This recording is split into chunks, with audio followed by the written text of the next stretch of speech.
Okay, today we're going to be drawing a one-point grid, and this is what you'll be using for your final drawing.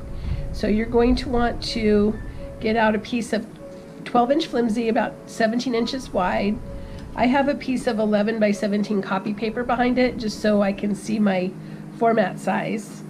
And from that format size, I'm going to measure down in actual inches, about 3 inches down, and make a dot from the top of the paper. Then I'm going to switch to 3/8 scale. We're going to be doing this grid in 3/8 scale, and so the back wall is going to be 24 feet wide. So what I would suggest is lining up that center dot that you made from the top of the paper down with the 12, and then you're going to measure over to the 0, make a dot, and from the 12 measure over to the 24 and make a dot, and that 24 feet in 3/8 scale is going to be the width of the back wall. Then you're going to measure down from there 10 feet. So notice on the 3/8 scale there's two 10s side by side. You're going to want to use the smaller 10. If in doubt, just count the tick marks over 10 times for your ceiling height. So we're going to have a 10-foot ceiling. So from there to 0, I'll make another dot. Okay? So from here, if you have your parallel bar, your straight edge, you can take your triangle. I haven't done manual drafting in a while, so I don't have any triangles, but so I'm using this template. So I'm going ahead and making my vertical and horizontal lines. And also notice how I'm drawing the grid in ink. The grid does not have to be drafted beautifully. It's going to be a tool that we're going to sketch on or over. We're going to use this as an underlay for our sketches. And so it doesn't have to be pretty. So what I always say is like a paint splattered hammer can be an effective tool, right? So just like with the grid, you don't have to draft it perfectly. So in other words, if a line gets too thick or smears or something goes awry like that, you can keep going as long as it's accurate scale, and as long as these steps are accurate, it'll work just fine. So your next step is going to be to measure down. So now I've got a 10-foot by 24-foot wide triangle or rectangle. That's the back wall. And now I'm going to scale down again in 3/8 scale to 5 down, make another dot. So 5 feet. So again, it says 5 and 5. So that means I'm going to have my eye height then at 5 feet off the floor. So I'm going to go ahead and draw a horizontal line from edge to edge of the paper. And notice how I used a different color just so I can identify my eye level on this drawing. So from there I'm going to go ahead and take a different color, and I'm going to scale over from the left side. It really doesn't matter if you do left or right on this, but I'm going to use the left side. And I'm going to scale over 11 feet in 3/8 scale and make another dot.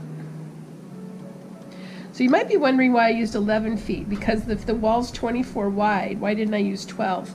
So remember, in one point, you don't have to be perfectly centered in the room. As a matter of fact, it's probably better if you're not, so that things don't look too mirror image of each other. So for that reason, I've offset the vanishing point 11 feet over from the left, and then I'll have 13 feet over, back over to the right. Okay, so from there, now that I have my vanishing point and my horizon line, I'm ready to draw the wall lines for the side wall. So I'm going to connect from my vanishing point through the 4 corners of the back wall and bring those converging lines out. So again, I'm just going to starburst those lines out from the vanishing point out through the 4 corners of the back wall.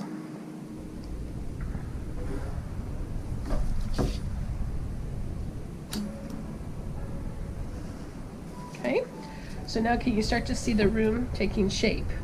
All right, so our next step is we're going to take the scale again, line up the 3/8 scale, and I'm going to make a dot at each of those 1-foot increment marks along the floor line. So I'm just making a little tick mark every foot in 3/8 scale. So I'm not going to talk, so now you can, well, I guess I am talking.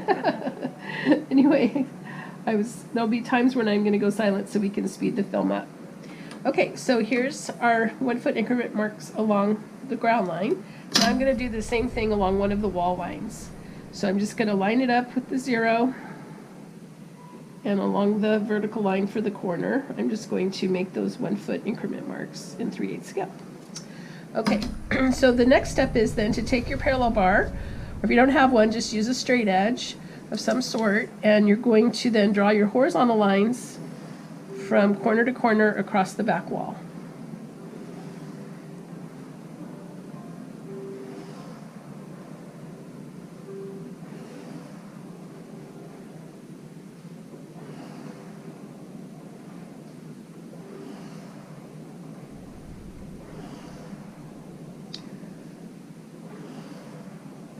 Now the reason I'm using ink is, again, I'm going to be overlaying other flimsy on top of this, so I want to be able to see the lines clearly. So if you're using pencil, you just want to make sure you're pressing firmly enough so that you'll be able to see through another layer of flimsy when you're drawing. So this is one of the areas I'm going to now go quiet. Notice I'm just drawing verticals at each of those increment marks on the ground, and I'm just going to go quiet here so we can speed this up.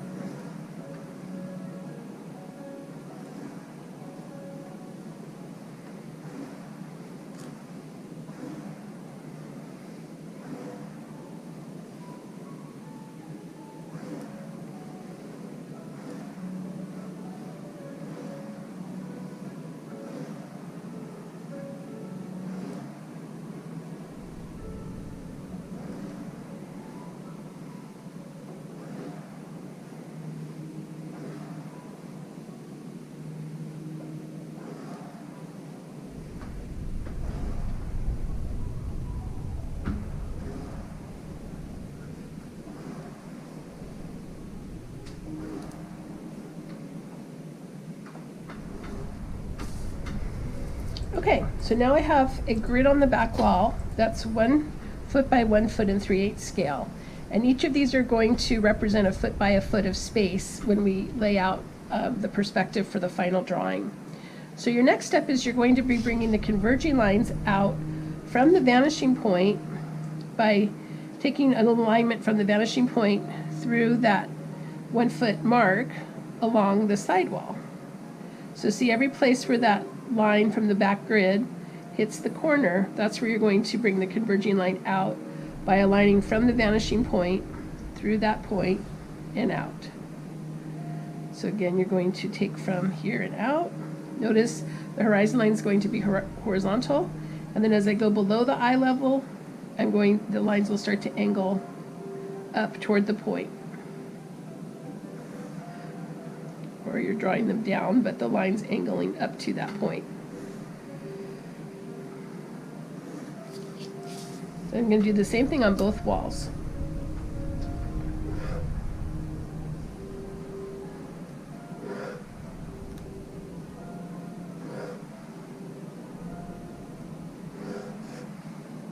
This pin's tired. Switch to a different one.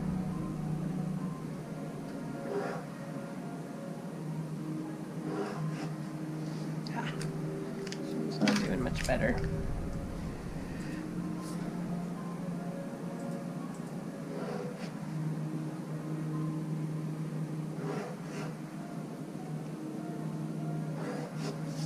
Okay, so now I've got my converging lines on the side walls.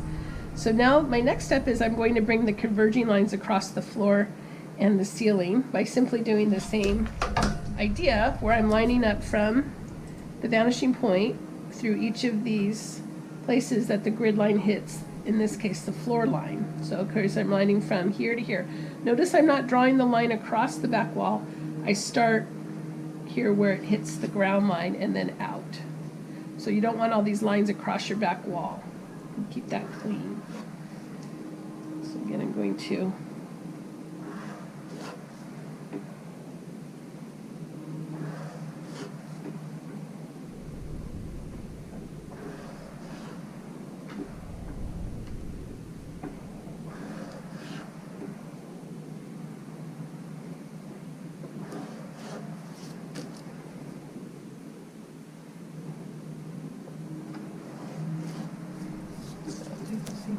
here.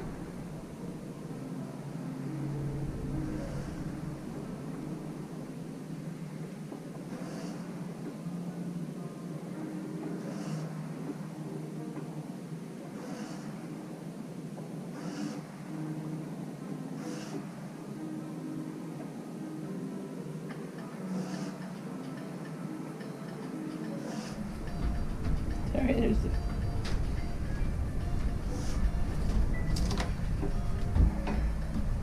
okay.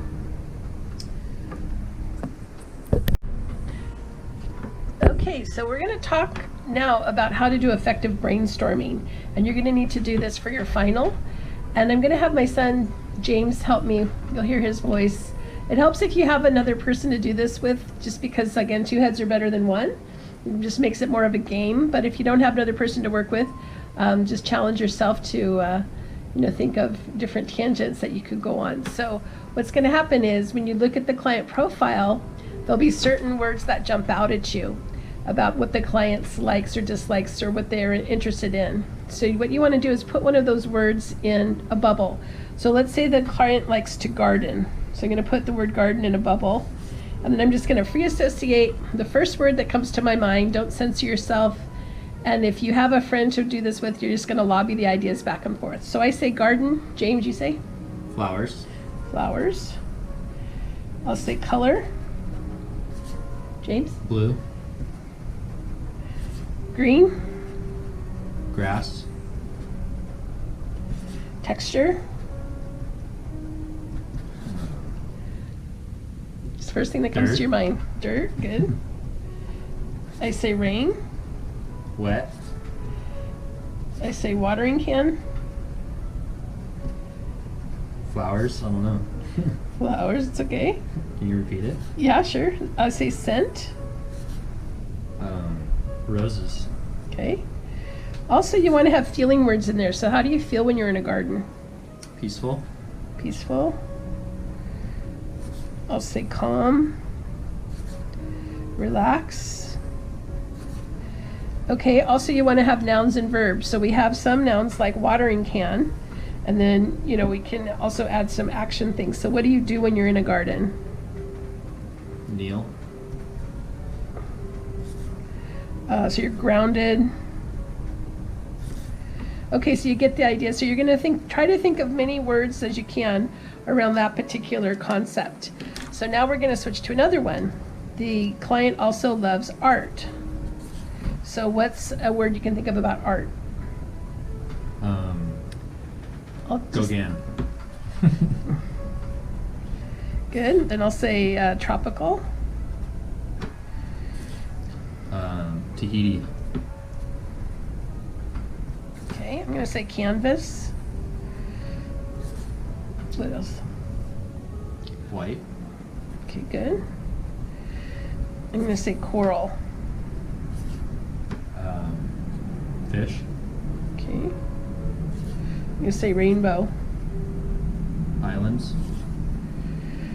Okay. Say escape.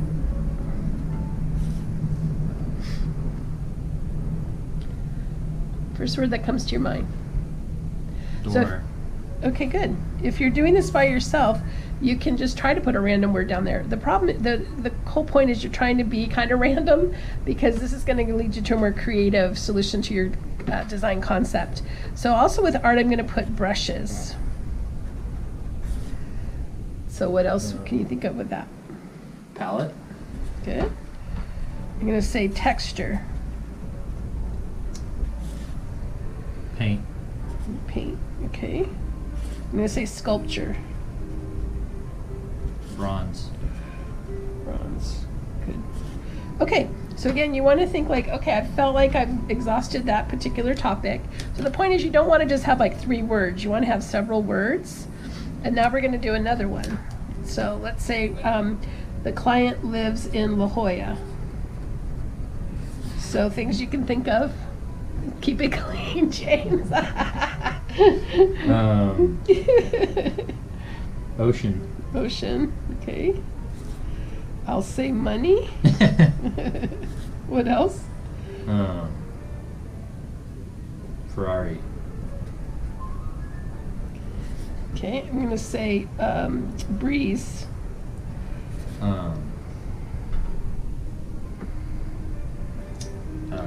Ocean. No, I said that, didn't I? That's okay. You can say it again. Mist. Mist. I'm going to say cliffs. Tide pools. Okay, I'm going to say scripts. Scripps Institutional Oceanography, but I'm just going to put scripts. Pier. Okay. Wood. Brown. Okay.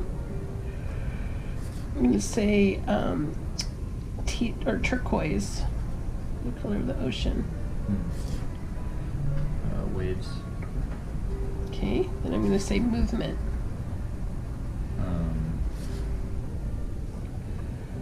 Palm trees. Okay, and then also remember, how do you feel when you're in that environment? So how do you feel when you're in the ocean with palm trees and mist and breeze and tide pools? Just having fun. Fun? Sorry, this is kind of torturous since we're all stuck inside, but just imagine yourself in that environment. How do you feel? I feel free, relaxed, content. I wish I were there right now. Okay, so I think you guys are getting the idea. You're going to have this whole paper filled with words, and then you want to take another, maybe like a highlighter or a different color, and you want to circle the words that seem to have some kind of a relationship, either in opposition or similarity. So for example, on both the garden and the ocean, we have the word relaxed, or relax. We also have the color blue, or rain, or water, okay, and then we have ocean, obviously that's water, okay, or if you look at how that worked with our art list, we also had things like coral and fish that would relate to water. Now sometimes it could also be oppositional, so you could think about, you know, something maybe like bronze, which is metal, and hard, playing off water, which is soft and fluid, right? So it could just be a word that just resonates for you for some reason. So if you're looking at the list and you're seeing this idea of being grounded, or being connected to the earth perhaps. So what you're gonna do is take those key words and write another list for yourself. So I'm grounded, relaxed, peaceful, and then I have contrast of fluid, solid, which is the ocean and the bronze, and I'm feeling content. Okay, so this can be the words that you base your concept off of for the client. So the whole point of this is you're making the concept about them and who they are and what their interests are and who they are as people, what they do for a living, where they've traveled, instead of you personally. So you're really customizing the design for your client, and the way that you can do that in a deeper, more profound way is through this brainstorming activity, instead of just having a style. So a lot of designers will just say, oh, I'm going to do it in modern coastal style. What does that mean exactly? What's the feeling you're trying to create? What's the atmosphere of that? And that's very generic. So how can we make it more personalized to this individual client? And you'll find that when you go through this process, you'll come to your design with a much deeper understanding of what you're trying to achieve, and a richer take on the concept, and also have words to describe to your client, you know, why you have made these choices for your design. And this will be a way that you can formulate that. But this can all be kind of condensed down to even sometimes a word or a short phrase. It's like maybe your word is going to be contrast, that the whole design is going to be based on a balance of opposites, you know, fluid versus soft, rough texture versus smooth, dark, light, you know, all of those kinds of feelings of contrast, vertical, horizontal, right? Or rounded forms versus angular forms. And why is that appropriate again? Does that fit the client and who they are? So this is going to hopefully help you, again, come up with a more creative concept for your final project and for future projects as well. Okay, thank you. Okay, so to continue, I know the video got cut off, so now you're seeing the finished product here.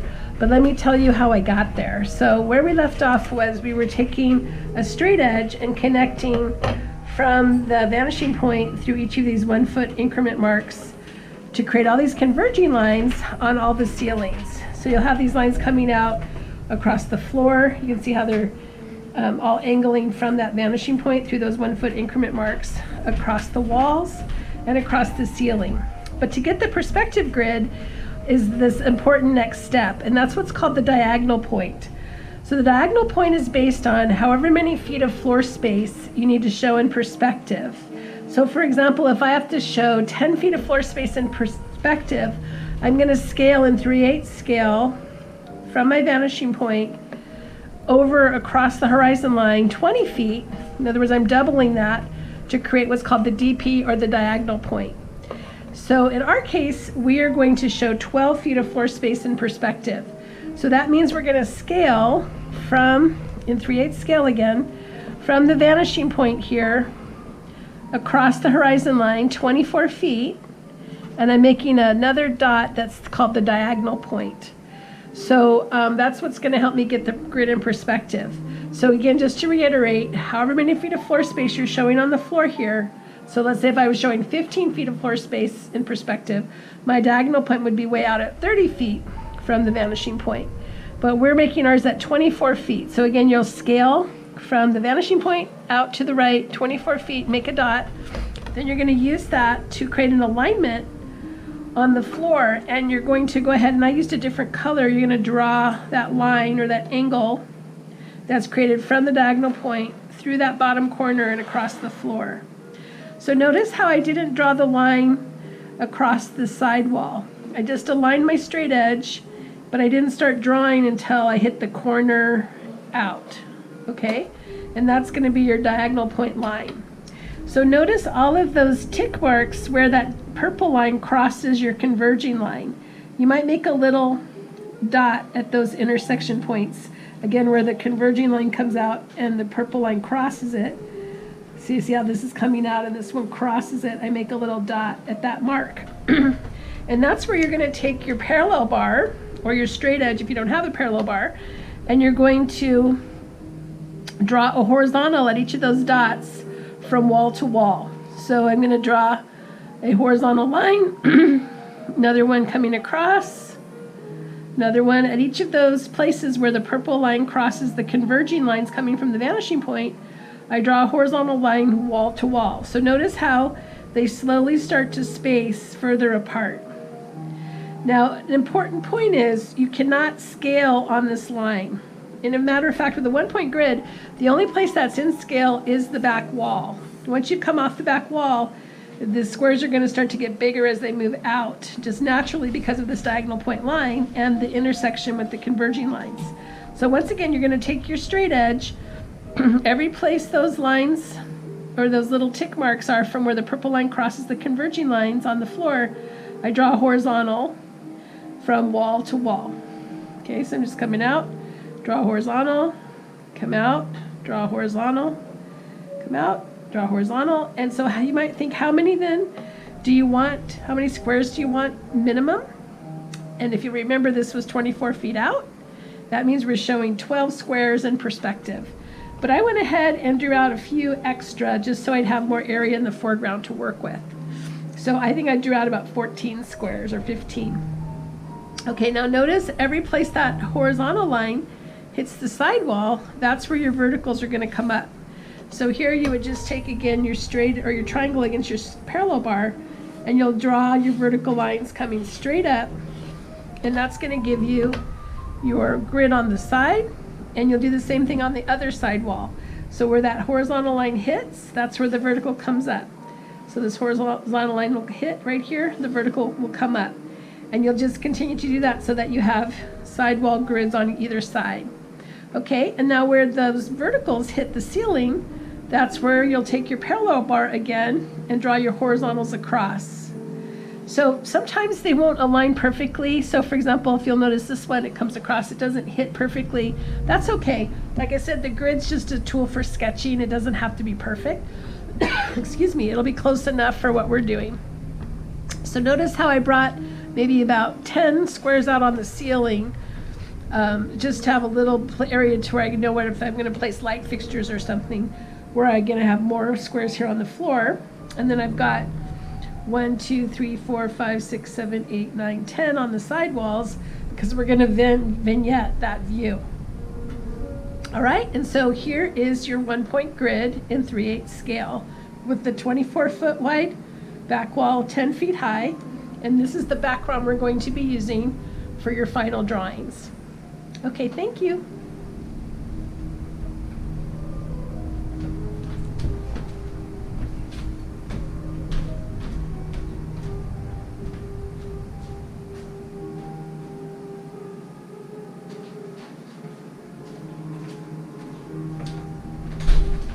Can you see if it worked?